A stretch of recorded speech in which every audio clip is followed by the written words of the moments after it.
And as children we run everywhere and we slow down as we get older. So what would you say to someone like myself who was just going to start running? So I know you do running classes, it would be great to start off with one of those. Yes, yeah. Look, not to think too much about it. And as you said, Catherine, when we were younger, we ran everywhere. And there's no reason why people can't run. It's important, though, to take it easy at the start. You know, if you haven't run in a long time, you need to. A great way to start off is with the Couch to 5K program. Oh yes, I've heard a lot about that. And yes. if you follow that program and just start off nice and easy, there's no reason after 8 weeks, 10 weeks that you can run a 5K. Couch to 5K sounds a lot like something people do for charity.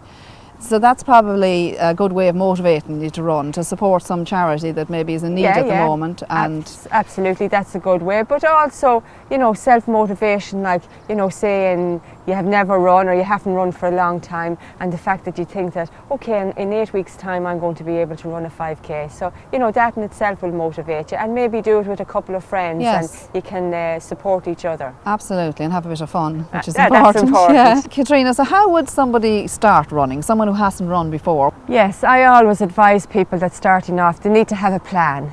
And there is great Couch to 5K plans out there, and you could do it over 6 weeks, 8 weeks, 10 weeks, 12 weeks. So you choose which you feel that you'd be able for.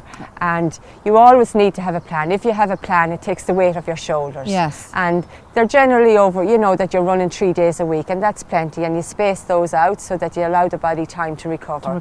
But I would definitely say to people that that's important, to have a plan, not to just do your own thing and just, I'll go running now today because I feel good and I'll do, you know, what I feel like doing. It's best that you have a good structure, and, you know, because it's all gradual. Yes. And you want to enjoy it, you want to stay injury free, and you want to just build up gradually. Great. And for someone in their 50s or 60s, that age group?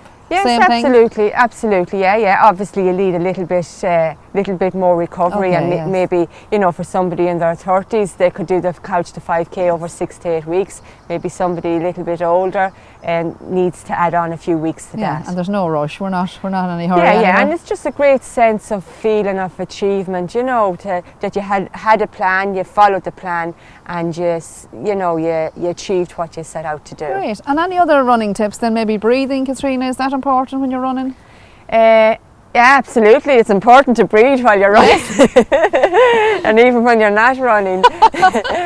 But yeah, I would just add to that is when people start off running, they tend to, you know, people that are not familiar with it, they tend to run faster than the body's able for, and the breathing might, you know, they might feel a little bit short in breath, and that can be turn them off slightly. So I would say to start off very gradual, and you should really be able to, if you're with somebody, you should be able to have a conversation with them. Okay, be able to have a chat, that you're not completely out of breath as you're going along. And also just to keep the breathing nice and relaxed, nice and controlled. I often say to people to breathe in more than you breathe out. So you're breathing in for 1 second through your nose, out for 2 seconds through your mouth. 1 second through your nose, 2 seconds through your mouth, to keep it nice and relaxed. Great, okay. And there's no reason why anyone shouldn't run, like for anyone who maybe would have diabetes or the only reason why you shouldn't run is if you don't want to run. For more running tips, follow healthessentials_shop and Catherina Mckiernan.